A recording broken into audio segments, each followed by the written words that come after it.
Hello, everyone. Thanks for joining and welcome back to Wall Street Silver. Joining us today is my good friend Thomas Parilla, president of the Parilla Investment Group. Welcome back, Thomas. Hi, Evan. Thanks for having me. Yeah, it's always great having you on. I wanted to bring you on to talk about what's happening in the gold and silver market, overall the economy, and what's happening geopolitically. Let's start off with gold and silver. What are your thoughts for 2024? Has gold been holding resistance? What are we seeing in the markets? Yeah, I mean, gold's at 2026 today, and it held that 2000. It tested 2000, the other day and held it. Silver's at 23.51. The dollar index right now is at 104.182. Over the course of the year, I still hold my initial projections of gold going to about 2,400 and silver heading into the $35 area. I still see the dollar index going down to about 90. And then over the next 3 to 5 years after that, having it trade down to about 70. Hmm. So the upside in gold and silver, I think, is tremendous. Silver will outproduce gold, but I would still split my holdings 50-50. Absolutely. And I wanted to talk to you about everything that's been happening with the Federal Reserve. For the longest time, they've been saying there's going to be rate cuts, rate cuts, rate cuts. And then now inflation is starting to pick back up again, like what people were worried about. What do you see with the rate cuts? Do you think they're going to just delay that as long as possible? What's your thoughts? Yeah, I think they're going to delay it until they actually break something significant that they can't get out of. They worked around Silicon Valley Bank when it went down. So far, they've held New York Community Bank together, even though it had a really rough week. Uh, Fed the Fed daily was just out on the wires maybe half hour ago saying she sees a reasonable benchmark of being 3 rate cuts this year. Hmm. And if that's the case, I would imagine they'd probably start sometime in July and go from there. But they may not have a choice. I mean, what's going on right now in commercial real estate may trigger them to move a little faster and more aggressively. I'm seeing meltdowns in pretty much every market around the United States, and it looks like it's a global problem, not just a US one. Right. But the fascinating part about it is in the banking system, typical bank only keeps about 5% in cash. So, that's a real problem. If you happen to have more than that come in and want to take out withdrawals, Right. then you need to go and raise cash. So then that takes them to the treasuries that they hold.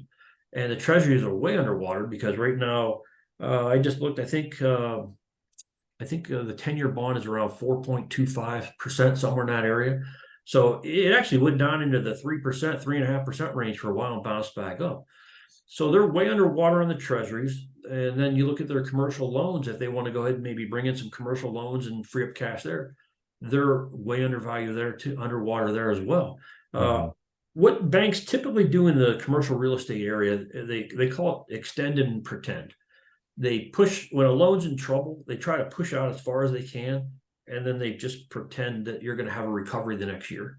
If they push it out far enough, normally, housing cycles go through, boom bust. The Fed goes through a cycle where they, raise rates and then they cut. Right. And that works out okay. But the problem is now it looks like this commercial real estate problem could be bigger than we've seen in the past. And the banks are not properly reserving for it right now, not even close. And I'll tell you what, you talk about like Fed regulators, bank regulators, it's ridiculous. They put Hmm. guidelines in place, but I think the banks almost look at them as complete jokes and they're ignoring them. I've got a list of the regional banks right now. This is crazy. This is the percentage above the regulatory guidelines for them holding commercial real estate. Okay. Valley National Bank, 479% above regulations, regulated guidelines. Flagstar Bank, 471%. New York Community Bank, 468%. Axis Bank, 366%. I mean, the list goes all the way. City National Bank of Florida, 300%. How is it possible when you have bank regulators that you look at Wow. this and see these banks that far above? If they were 5, 10, 15% above, you could let that slide. But how are they 400% above? They're just thumbing their nose at the regulators and saying, we'll do whatever we want. And if it blows up, well, then we'll come to you to bail us out. Well, that's horrible because at the end of the day, let's say inflation does continue to go higher, even with these rates with how they are now, and the Fed, what if they have to increase rates even more just to kill inflation off even more? And then the commercial real estate starts going under all these, and Powell Thomas, he said last week or a few weeks ago on his interview, the interviewer asked him, what's the concern do you see with commercial real estate? And he says, I don't see concern with the commercial real estate. He says, but there's gonna be issues with banks. So what do you read from that?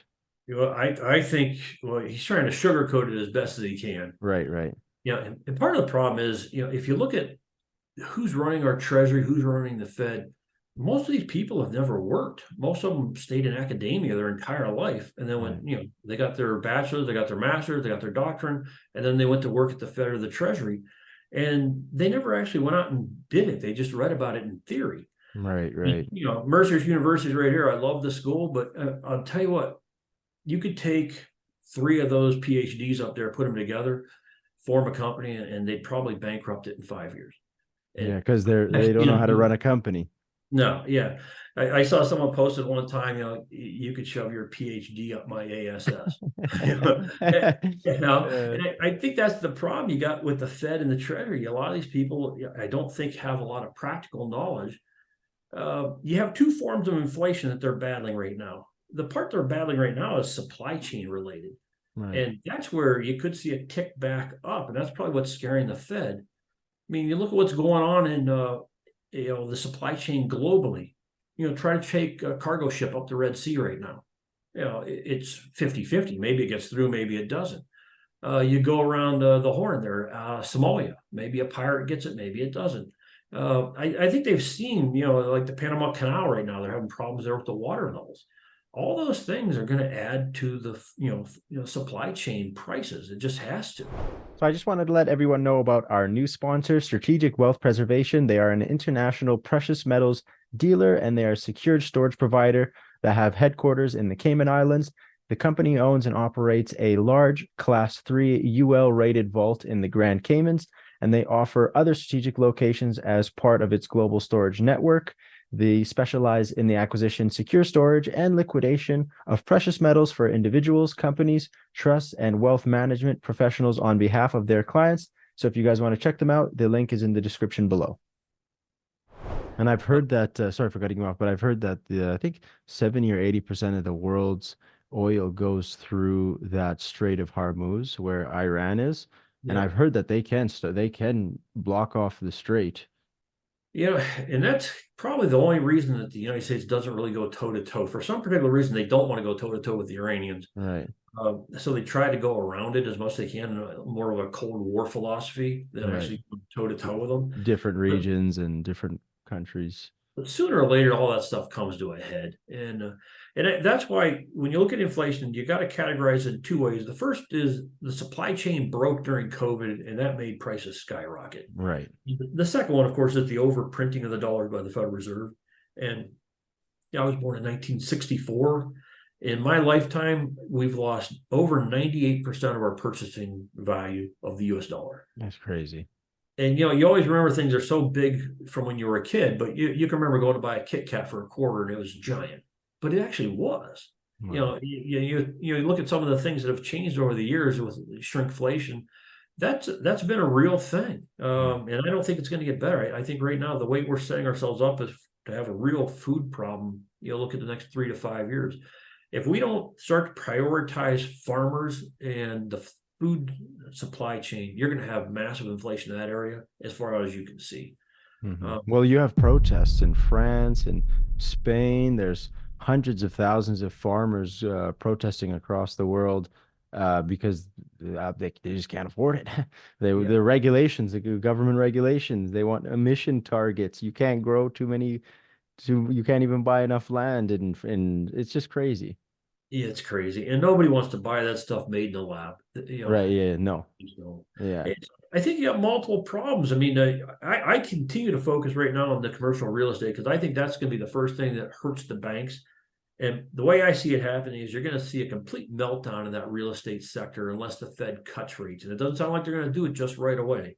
And if that happens, you're going to have bank failures. And when that happens, then they're going to be forced to do rate cuts and then forced to do quantitative easing. Right. That's a perfect environment for gold and silver. What's your time frame, if you don't mind me asking? Do you think that maybe the next interest raise that they do, you'll see commercial real estate start collapsing, or is it inevitable, even if they stay at these levels. Yeah, I think if they pump enough cash into the system, they can push the can down the road farther, and that's what they're hoping. Oh, But okay. the fact they keep pushing the rate cuts out, now they're talking maybe July. That tells me between now and July, you run a real risk that you run into a bank failure.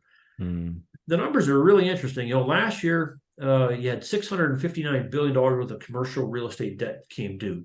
This year the number is 929 billion. Wow. Now the reason that jumped so much is a lot of the debt that came due last year never matured. What happened is they were underperforming. They didn't go into default. They just went and modified the loan and extended it. And that's what these banks do. They extend and they pretend. So now you've got this massive amount, 929 billion. So if they have to do it again, you'd turn around in 2025 and say, okay, now we're looking at like 1.3 billion dollars coming due. Sooner or later, you can't kick the can down the road any farther. And Right. banks are going to have to write this down. I mean, right now, I don't think banks can withstand it. I looked at banks in Germany. Germany looks like the most vulnerable right now on the other side in Europe. Um, if they were to write down 15% losses on their commercial real estate, they would be insolvent. Wow. That's And here's, that's it. Then it's over. yeah, that's just 15%. And I'm seeing places going that are really choice properties going, especially here in the United States, going cheap. I mean, I looked at a place the other day. It's in Green, Ohio. It's a beautiful place. It's the old FedEx offices, and they're gorgeous. It's 262,000 square foot, and it Okay. went for $9 per square foot when it got sold. That's It, cheap, no? oh, it's just like a giveaway. Yeah, Jeez. it's just a giveaway. So when you see stuff like that, you say, okay, whoever is holding that paper, and that's the regional banks, they're going to get creamed, and they are. They're only holding it together right now because of that emergency fund that the banks, the Fed set up for them. Otherwise, Wow. they would have gone down because And of that's ending next month. The supposed to. Yeah, I don't Yeah, know how but much. it's still high. I seen the charts this morning. I think there's bank trouble coming actually because I read that post this morning on Reddit where they said a couple of weeks ago the Fed they sugarcoated the bank, the bank term lending fund is going to come to an end soon.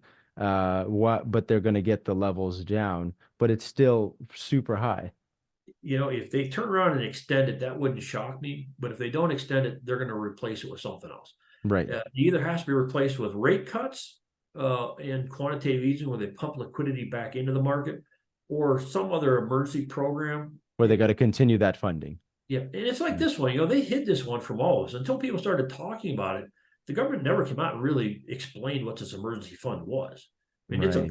it's a bank bailout. There's no question about it. But they didn't want to Eh, discuss it. And That's then they kind crazy, of hey? That's then they absolutely kind of crazy. once they got forced into it, then they admitted to us, oh yeah, but here's why we're doing it. It's just short term, helping these guys out with their treasuries so they don't have to sell the treasuries. Because But if they they would sell the treasuries, then their banks, they would have incredible losses, right? because they lock in those losses. Yeah. So if Because you were they're holding, unrealized right now. if you had say a 20-year Jeez. note and you were down maybe 20% on it, if you had to go ahead and sell that, you'd lock in the loss. But if you hold it to maturity, you're going to get par value. So Hmm. that is kind of the key if you hold on long enough. The problem is if you got a bank only holding 5% in cash, which is the norm. I mean, it's like that Christmas movie where the guy walks in and they want their money, and he says, "Oh no, your money's in Jimmy's house, and part of your money's in Sally's house." What happens though when those houses go down in value 25, 30%? Then no, then they don't have the money. Then And that's the issue right now. These banks have made terrible commercial loans, and the real estate has gone down in value dramatically, but they're not booking them yet, and they're not putting enough money in reserve. So I think that's the next thing you're going to see over the next 2 months. wow. You're going to see a lot of banks come out and raise their bank reserves, and that's going to set off red flags. And people are going to say, "Oh, why are you doing that?" And then people are going to look at the commercial losses. Yeah. Wow, that's it's mind blowing. It's incredible, but and we'll be watching it closely. Thomas, I just want to thank you so much for coming down to Wall Street Silver. It's always a huge pleasure having you come down. Where could people connect with you? Yeah, LinkedIn is probably the easiest way to come out and find me. Okay. I bump on there at least once a day, and that's the easiest way. And if anyone needs me there, I always get right back to them. So, yeah, thanks for Awesome. having me on. I really appreciate it. I hope you have a great weekend. All Yeah, it's a huge pleasure, and everyone watching, thank you again for watching. And Thomas, it's a huge pleasure for you coming down to Wall Street Silver. right, thanks, Ivan. Awesome. Take care.